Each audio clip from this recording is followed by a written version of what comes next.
একবার বাদামওয়ালা, একবার নারকেলওয়ালা, আবার পায়ে ধরছি কমিটির মেলা বন্ধ করেন, আল্লাহ নারাজ হয়ে যাবে। আজকে রাতে যত গুনাহ হবে, এই প্রথমে হেড মৌলানা দেখো, এর ছবিটা ফেসবুকে দিব আমি। এই একটা হেড মৌলানার ঘাড়ে চাপবে দোষ, তারপরে কমিটি, তারপরে আমাকেও নিজে জাহান্নামে নাকে দড়ি দিয়ে ফেলবে যে তুই খবিস ডেট দিয়েছিলি যে জালসা হয়েছিল, তুই খবিস কেন বলিসনি যে মেলা করলে আমি যাব না, আমাকেও জাহান্নামে দিবে। ও হেড মৌলানাকে একা লয়। আবার পায়ে ধরে বলছি আল্লাহর হস্তে এই মেলা বন্ধ করেন। যখন এই প্রশ্নটা করলো, হযরত ওসমান জবাবে বলছে, আল্লাহর গোলাম তুমি কি কিয়ামত চিনো? কঠিন দিনটা তুমি কি চেনো? বলে হ্যাঁ চিনি। বলে তুমি ভালো করে জানো না, এবার তাহকিক করে নিও, আরো ভালো করে জানিও। আমরা জানি কিয়ামতের দিন হিসাব দিতে হবে, আমাদের সবারই জানা আছে কিয়ামতের দিন হিসাব দিতে হবে। এটা যতটা সত্য অতটাই সত্য, কিয়ামতের দিন আল্লাহ আমাকে হিসাব দিবে। আমি যেমন হিসাব দিব, আল্লাহ আবার ঘুরিয়ে আমাকেও হিসাব দেবেন। তার কারণ হচ্ছে যেগুলো আমি খরচা করি এইগুলোর হিসাব আমাকে আল্লাহকে দিতে হবে, আর আমি যেটা আল্লাহকে দান করি ওটার হিসাব আল্লাহ আমাকে ঘুরিয়ে দেবে। অতএব কিয়ামতের মাঠে হিসাব দেওয়া থেকে হিসাব নেওয়াটা বড় আসান। এর জন্য আমাকে দান করতে ভালো লাগে, খরচা করতে ভালো লাগে না। জি একবার কোথা গেল? উঠো তো, একজন উঠো, একটু ওর মোবাইলটা কেড়ে নিয়ে এসো, যাও চুপচাপ যাও, আমার খুব ডিস্টার্ব করছে। আর 2 মিনিট ধরে থাকলে আমি চেয়ার থেকে পড়ে যাব। মোবাইলে লালো আমি নিতে পারি না। এদিকে আসেন, আপনারা আমার দিকে ধ্যান করেন। তো কিয়ামতের ভিতরে আমাদের ধারণা একটাই ঢুকে আছে, খালি কষ্ট না, সেখানে আনন্দেও ভরপুর আছে। তাহলে কয়টা বলা হলো ভাই? আমার দিকে কথা বলেন, কয়টা বলা হলো?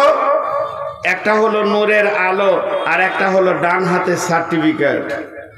দোয়া দিচ্ছি, হে আল্লাহ তুমি আমাদেরকে কিয়ামতের মাঠে নূরে মানভার করে দাও এবং আমাদের ডান হাতে সার্টিফিকেট দান করো। বলেন আল্লাহুম্মা আমিন। নাম্বার 3, বিসমিল্লাহির রহমানির রহিম। ইন্না আ'তাইনাকাল কাউসার ফাসাল্লি লিরাব্বিকা ওয়ানহার ইন্না শানিয়াকা হুয়াল আবতার। আল্লাহর নবীকে আল্লাহ তাবারক ওয়া তাআলা বলছেন, হে আমার নবী, আমি তোমাকে হযে কাউসার দান করেছি। কিয়ামতের মাঠে ওই একটা নিয়ামত আছে বন্ধুরে, হযে কাউসার। এটা একটা বিরাট লম্বা চৌকান্না হবে। বিশ্বনবী বলেন, আমাকে মেরাজের রাত্রিতে নিয়ে যাওয়া হয়েছিল, আমি পানিটা দেখেছি, বড় সুন্দর সাদা স্বচ্ছ পানি। শুধু তাই নয়, সেই হযে কাউসারের পাশগুলো হিরে মণি মাণিক্য দিয়ে সুন্দর করে বাঁধ করা আছে।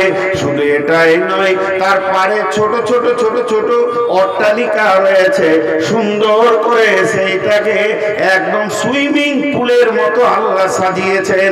সেখানে আমি আরো কিছু দেখলাম, সেটা কি হিরে চাঁদি মণি মুক্তার পাখি যেন সেই পাড়ে বাস করছে, তারাও যেন শোভাকে বাড়িয়েছে, কাউসারের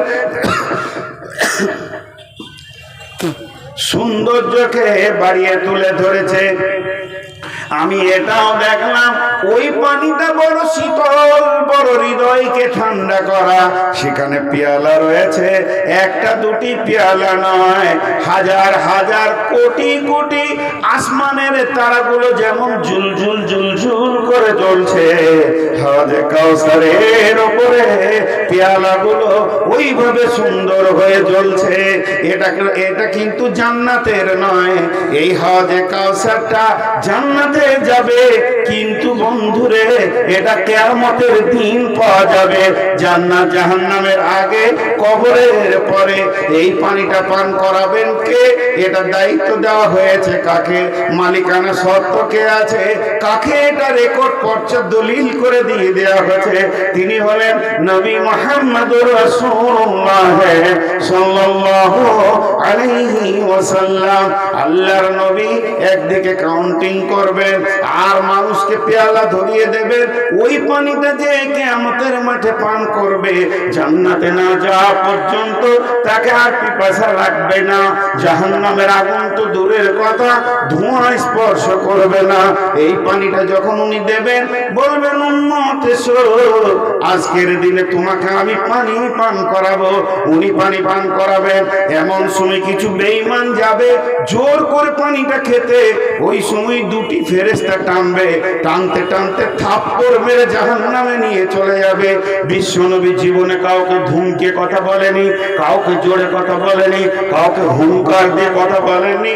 সেই দিন নবীজি বলবেন সোহকান সোহকান লিমান গায়্যারা মিন দীনি, সোহকান সোহকান লিমান বাদদালা মিন দীনি। তুমি আমার দ্বীনকে চেঞ্জ করেছো, তুমি আমার দ্বীনকে বদলে দিয়েছো। আমি যে সুন্নতটা বলেছি তোমার কাছে সে সুন্নত পাওয়া যায়নি, তুমি বিদআতকে গ্রহণ করেছো। আজকের দিনে তোমাকে আমি পানি পান করাতে পারবো না। তুমি যদি আমার সুন্নতের উপরে থাকতে, আজকের দিনে আমি তোমাকে ডেকে পানি পান করাতাম। এটা হচ্ছে কিয়ামতের মাঠে সব থেকে বড় নিয়ামত, রাসূলের হাতে পানি।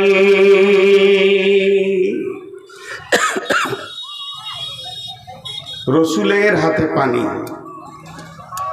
জি,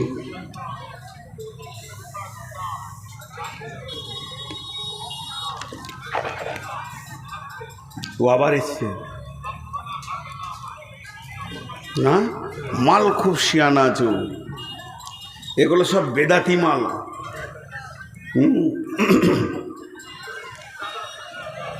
তো যাই হোক, 12টা বাজলো, নাকে মারবো এমন করে নাক বসিয়ে দেবো। আমাকে বুড়া মানুষ পেয়ে খালি কষ্ট দিচ্ছে।